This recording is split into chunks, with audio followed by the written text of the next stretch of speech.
servent les fourmis? Ça sert à rien, bien sûr. Si, ça sert à 3 choses. La première, ce sont des nettoyeurs. Il y a celles qui nettoient la nature. Par exemple, elles vont dans l'arbre pour chercher leur proie.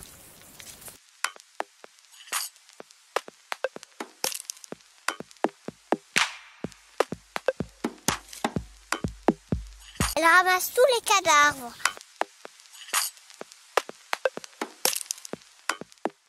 Elles attrapent même les nuisibles, comme les chenilles processionnaires. Les chenilles processionnaires se développent sur les résineux.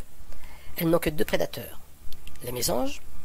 Les nichoirs sont proposés par des collectivités pour lutter contre leur présence, mais ces mésanges ne vont pas à plus de 1500 mètres. Le deuxième prédateur sera la fourmi des bois, au-delà de cette altitude. Il y en a qui font leur nid dans le bois qui est mort. Les crématogastères. Et les camponotus. Comme ça, le bois se décompose plus vite. Après, il y a les champignons qui s'installent partout dans les galeries. La deuxième, elle remue la terre. Allons voir. La colonie fait des trous dans la terre pour installer leur nid. Elle peut descendre profond, c'est pour ça que nous les humains, on ne peut pas voir au fond. La terre du fond, elle revient sur le dessus. Vous voyez ici, là, c'est ce qui est revenu sur le dessus.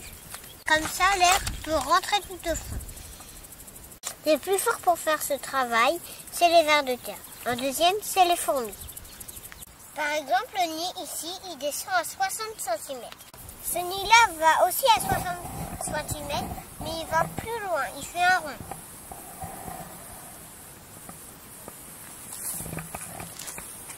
Si les vers de terre remuent 15 kg pour 1 mètre carré, les fourmis, elles, c'est 5 kg. C'est pour ça qu'elles sont deuxièmes. Voilà toute la terre d'un nid qui est remuée quand il pleut.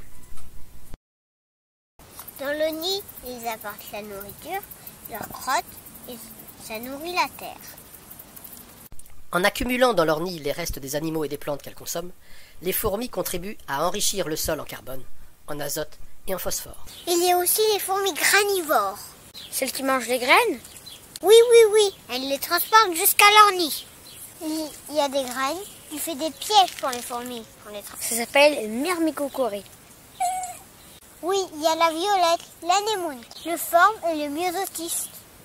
La fourmi attrape la petite boule blanche avec ses mandibules et la graine tombe et ça va l'emporter plus loin. Le manioc est une racine consommée en milieu tropical. Il y en a 2 sortes, le doux et le sauvage qui est amer. L'amer est toxique pour l'homme. Pour le consommer, il faut une longue préparation. Le doux, ou manioc domestique, finit par dégénérer. On le multiplie par bouturage. Des fourmis récupèrent des graines de manioc par myrmécocorie. Ces graines sont stockées dans leur grenier. Elles vont germer. Des plants vont contribuer au brassage génétique de la culture du manioc domestique. En 3, elles mangent et elles se font manger.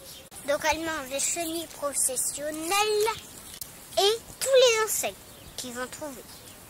Mais elles se font aussi manger.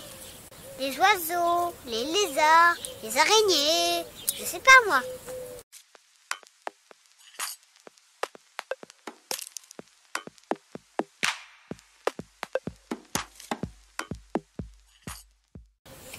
Par exemple, il y a la pie-de-rièche, elle l'attrape et elle la met sur les pieds.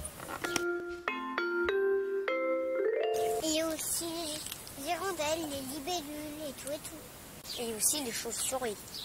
Oui, quand elles volent, pendant les essaimages. Et il y a celles qui pollinisent comme les abeilles. Oui, tu as raison, elles emmènent un peu de pollen sur leur corps. Surprenant, non ?